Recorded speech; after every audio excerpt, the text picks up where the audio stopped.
আমার আজকের recipe chicken soup. তবে এটা কিন্তু অন্যান্য স্যুপের মতো না। এটা হচ্ছে আমাদের বাংলাদেশি হোটেল স্টাইলের চিকেন স্যুপ। বাংলাদেশি হোটেলগুলোতে সকালবেলা অনেক জায়গাতেই এই চিকেন স্যুপটা তৈরি করা হয় এবং এই চিকেন স্যুপটা পরিবেশন করা হয়ে থাকে রুটি, পরোটা, নান এগুলোর সাথে। আসসালামু আলাইকুম এভরিওয়ান। আমি বৃষ্টি। আপনাদের সবাইকে ওয়েলকাম জানাচ্ছি বৃষ্টি কুকিং ওয়ার্ল্ড থেকে। তো চলুন দেখে নেওয়া যাক। প্রথমে চুলায় একটি হাঁড়ি বসিয়ে তার মধ্যে 1/4 কাপ তেল দিয়ে দিলাম। তেলটা গরম হয়ে যাওয়ার পরে ৩টা এলাচ এবং ২ টুকরো দারচিনি দিয়ে দিচ্ছি। এবার গোটা গরম মসলাটাকে হালকা একটু ফোড়ন দিয়ে নিলাম।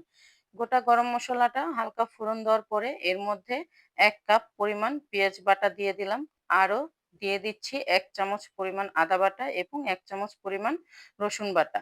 স্বাদ মতো লবণ, ১ চামচ জিরের গুঁড়ো এবং ১ চামচ ধনিয়ার গুঁড়ো দিয়ে দেব। আপনারা চাইলে আধা চামচ জিরের গুঁড়ো এবং ধনিয়ার গুঁড়ো অ্যাড করতে পারেন। এ পর্যায়ে আমি আধা কাপ পানি অ্যাড করব, যাতে মশলাগুলো ভালো মতো কষিয়ে নিতে পারি। তেলটা উঠে আসা পর্যন্ত সুন্দর মতো মশলাগুলোকে ভালোভাবে কষিয়ে নেব। ওই পর্যায়ে এর মধ্যে আমি দিয়ে দিচ্ছি ১ কাপ পরিমাণ টক দই। আর টক দইটিকে ভালো মতো ফেটিয়ে তারপর ব্যবহার করবেন।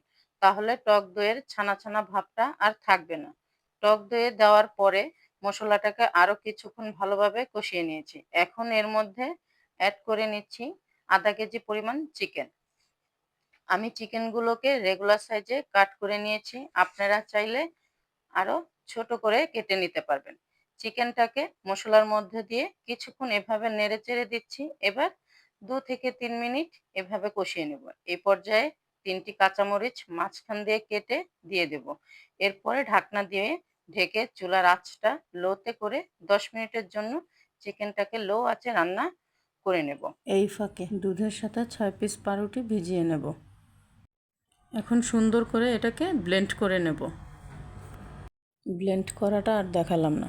ব্লেন্ড করার পরে দুধের সাথে পাউরুটিটি জাস্ট এভাবে মিশে যাবে। এবার দুধ আর ব্রেডের যে মিশ্রণটা রেডি করলাম সেটা সরাসরি দিয়ে দিতে হবে। এরপর আবার ঢাকনা দিয়ে ঢেকে দেব এবং আবারও লো আঁচে ১০ মিনিট রান্না করে নেব। ১০ মিনিট পর ঢাকনাটি উঠিয়ে নেব। এর মধ্যে দেখতে পাচ্ছেন গ্রেভিটা অলমোস্ট ঘন হয়ে গিয়েছে। তার মানে হচ্ছে আমার রান্নাটা হয়ে এসেছে।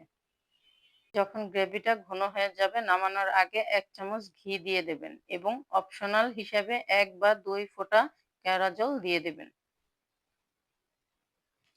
আমি এখানে ২ ফোঁটা কেওড়া জল দিয়ে দিয়েছি। আপনারা না চাইলে নাও দিতে পারেন। তবে অবশ্যই চেষ্টা করবেন ঘিটা দেওয়ার জন্য। তাতে সুন্দর একটা ফ্লেভার চলে আসবে এবং খেতেও ভালো লাগবে।